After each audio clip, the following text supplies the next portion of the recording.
Aujourd'hui, je vais vous montrer la différence entre les fichiers RAW et les fichiers JPEG, le côté technique, et ensuite je vais vous montrer quelques petits exemples dans Lightroom. D'abord, du côté des couleurs, il y a le format JPEG. Ça, c'est un format avec un système à 8 bits qu'on dit. Donc, je ne rentrerai pas dans les détails, mais grosso modo, ça veut dire qu'il peut afficher jusqu'à 16 millions de couleurs. Ça fait une grosse boîte de Prismacolor.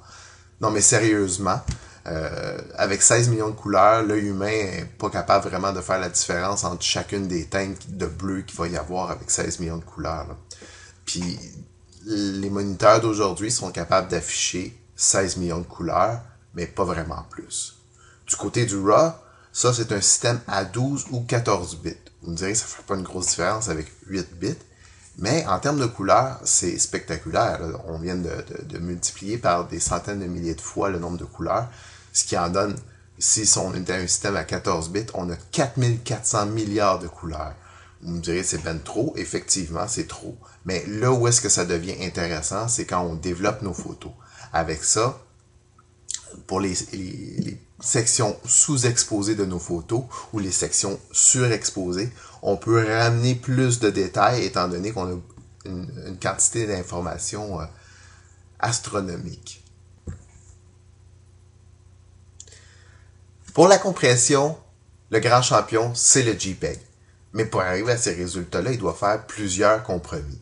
Le premier, c'est qu'il part des milliards de couleurs à quelques millions de couleurs. Donc, en partant, on perd beaucoup d'informations avec les couleurs, comme j'ai expliqué précédemment. Ensuite, il y a la caméra. Pour sortir un fichier JPEG qui a un peu d'impact, il doit jouer avec la netteté, la saturation, les teintes ou ces choses-là. Donc, là aussi, on modifie l'image originale pour avoir quelque chose qui a plus d'impact, mais on perd des informations. Ensuite de ça, vient la compression JPEG comme telle. Donc, l'image est analysée, puis s'il y a plusieurs couleurs qui se ressemblent, on va toutes les changer pour la même couleur pour avoir quelque chose de plus uniforme. Donc, là aussi, on perd des informations. Il y a d'autres détails aussi dans la compression de JPEG dans lesquels je ne rentrerai pas. Puis, tout ça fait que en sortie, on a une belle image JPEG, mais a perdu beaucoup d'informations comparativement à l'original, puis ces informations-là sont perdues à jamais. Ensuite, du côté RAW, ben là, lui, il fait pas beaucoup de compression. Il n'y a pas de conversion, il garde toutes les... En fait, c'est ça, le but du fichier RAW, c'est de garder toutes les informations que le capteur de votre caméra a à transmettre. Donc, on perd rien. Donc, il n'y a aucune conversion de couleur. Il n'y a aucun traitement qui est appliqué non plus. Donc, c'est pour ça, des fois, quand on va comparer un JPEG avec un RAW, on va le trouver un petit peu plus flat, un peu moins beau.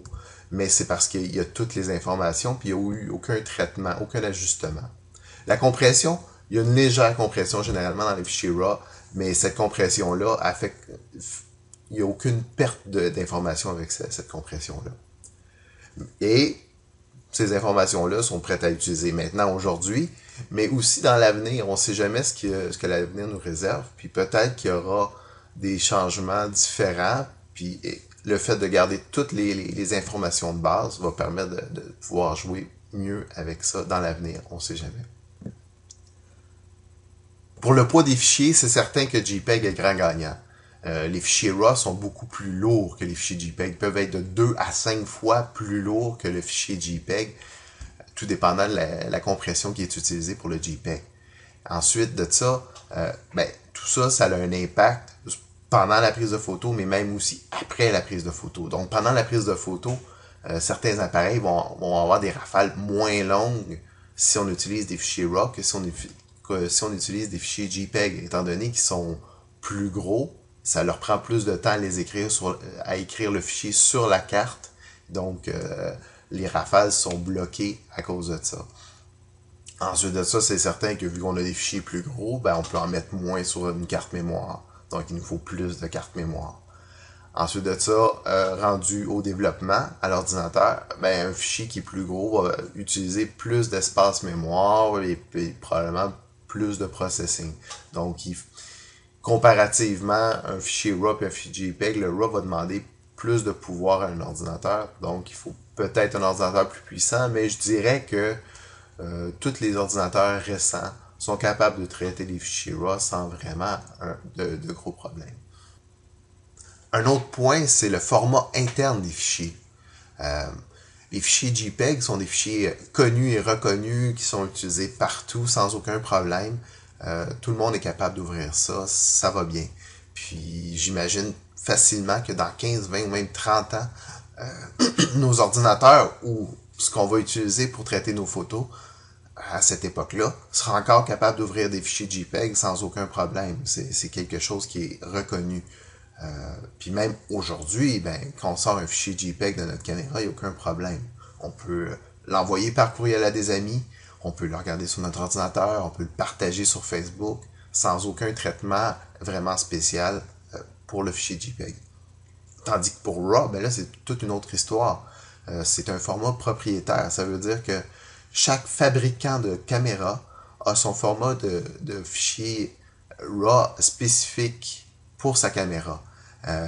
Puis tellement même que dans une même compagnie, d'un modèle à l'autre, le fichier RAW peut être différent. Donc, quand il y a une nouvelle caméra qui sort, puis si elle a un nouveau fichier RAW, un nouveau format, ben ça se peut que notre logiciel photo soit même pas capable de lire le fichier parce qu'il est trop récent puis qu'il est différent.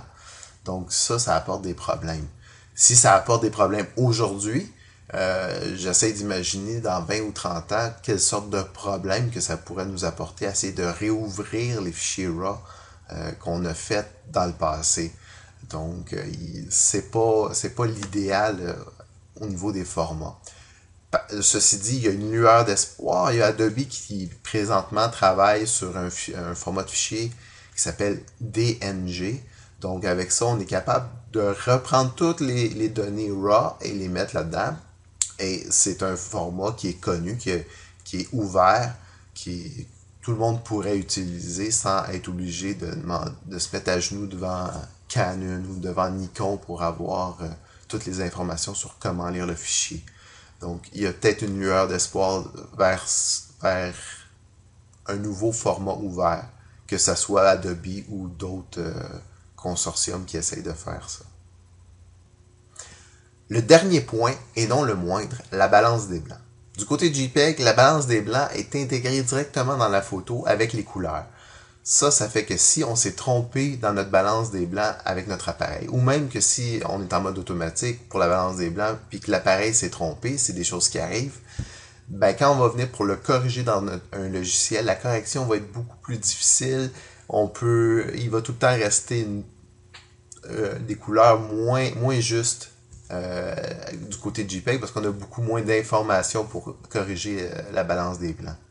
Du côté RAW, ben en fait, il n'y a aucune balance des blancs qui est mise dans le fichier comme tel. Parce qu'on va chercher directement les données de l'appareil et on les amène dans l'ordinateur. Donc c'est à nous ou au logiciel de développement de photo à faire la balance des blancs. Donc on peut facilement avoir une balance des blancs parfaite en faisant ça parce qu'on va chercher le point qu'on a besoin pour notre balance des blancs. Mais on peut aussi jouer avec ça de façon artistique, puis là, complètement aller vers une balance des blancs différente, puis donner une atmosphère vraiment différente à notre photo. Puis ça peut être intéressant. Bon, j'ai 3 exemples à vous montrer pour la différence entre le RAW et le JPEG. J'ai un exemple avec une mauvaise balance des blancs. J'ai un exemple avec une surexposition et un exemple avec une sous-exposition. On va commencer immédiatement avec celle de la mauvaise balance des blancs. On voit ici, c'est cette image-là que je vous présente. À gauche, j'ai la version RAW. À droite, j'ai la version JPEG. En partant, vous allez me dire, oui, mais tu as dit qu'il n'y avait pas de balance des blancs dans les fichiers RAW. C'est vrai, toutes les données de couleur sont immodifiées quand ils arrivent dans l'ordinateur. Mais en plus de ces données-là, la caméra fournit dans le fichier RAW quelle balance des blancs qui était utilisée au moment de la prise de vue. Donc, Lightroom, il prend cette information-là, puis il applique cette balance des blancs-là qui avait été choisie, puis il essaie de nous représenter ça le mieux possible. Mais après ça, on peut tout à fait changer la balance des blancs, puis ça n'affectera rien. Tandis qu'en JPEG, là, la balance des blancs, elle est incrustée à même les couleurs de la photo. Donc, quand on arrive pour corriger, on va voir ce que ça donne. Donc ici, je vais utiliser juste les fonctions automatiques de Lightroom pour présenter ça rapidement. Donc ici, je peux changer la balance des blancs. Au lieu de tel quel, je vais choisir automatique. Là, on voit qu'il a corrigé le fichier RAW. On voit que la peau elle a une belle teinte. Son petit t-shirt rose pâle paraît bien. Moi, je sais que la couleur du mur en arrière est très bonne. Donc, les couleurs sont parfaites. Il y a peut-être son visage où est-ce que vous voyez un peu de bleu, mais ça, c'est l'éclairage de son iPod. Donc, tout est correct à ce niveau-là. Si on regarde du côté JPEG, ben là, la correction est vraiment pas optimale, autant que du côté du RAW. On voit qu'il reste une teinte jaune. On voit que le bois en arrière, au lieu de redevenir là, un peu couleur pain, il est resté jaune. Il y a comme une teinte rouge aussi dans sa peau là, qui fait pas naturel du tout. Donc, de ce côté-là, on voit tout de suite qu'il y a une différence entre les deux. Je pourrais essayer de modifier manuellement la balance des blancs du JPEG pour essayer de me rapprocher. Peut-être que je gagnerais un peu, mais jamais aussi précise et aussi, je dirais, presque parfaite que celle du RAW. Ensuite, j'ai mon exemple de surexposition ici.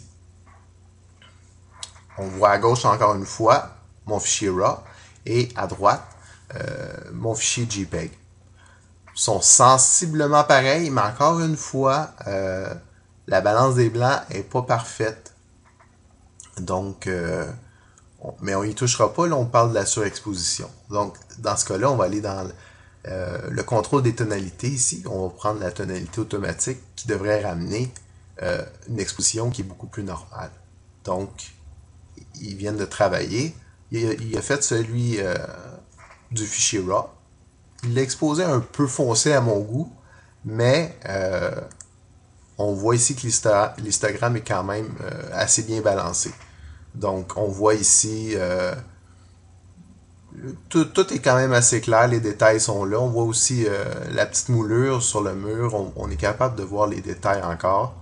Et il n'y a rien qui est trop sous ou surexposé. Tandis que si on vient voir la version JPEG, ben là, on manque pas mal de détails dans la moulure ici. Même dans le t-shirt ici, là, c'est pas la bonne... c'est pas la bonne exposition. Là. Il reste de la surexposition qui n'a pas été capable de ramener parce qu'il manquait des informations de base. C'est là que toutes les milliards de couleurs qui peuvent rentrer en jeu fonctionnent ici. Donc, ça peut nous sauver la mise dans certaines situations. Ici, je pourrais même essayer de leur corriger la balance des blancs pour voir si ça donnerait quelque chose de mieux. On voit tout de suite que du côté du RAW, en plus, on a corrigé la balance des blancs. On a quelque chose de vraiment super naturel et très beau, tandis que du côté JPEG, c'est affreux, là. Il y a sûrement quelque chose à aller chercher là, mais ça fonctionne pas non plus, là. On voit que c'est plus ardu, là. On va faire la même chose avec la sous-exposition ici.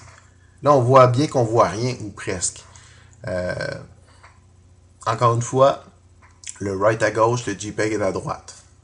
Si je fais une correction automatique des tonalités, là, on ramène pas mal de détails dans le fichier RAW, autant que dans le fichier JPEG. Là, je pense qu'on commence à être ressemblant. Puis je dirais même que le fichier JPEG, ici, il y a des meilleures couleurs. Pas dans les teintes de la peau, mais le couvre-lit, les couleurs sont plus justes.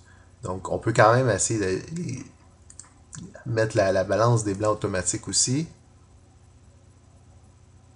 Là, ça a fonctionné pour le RAW, tandis que le JPEG, là, c'était moins bon.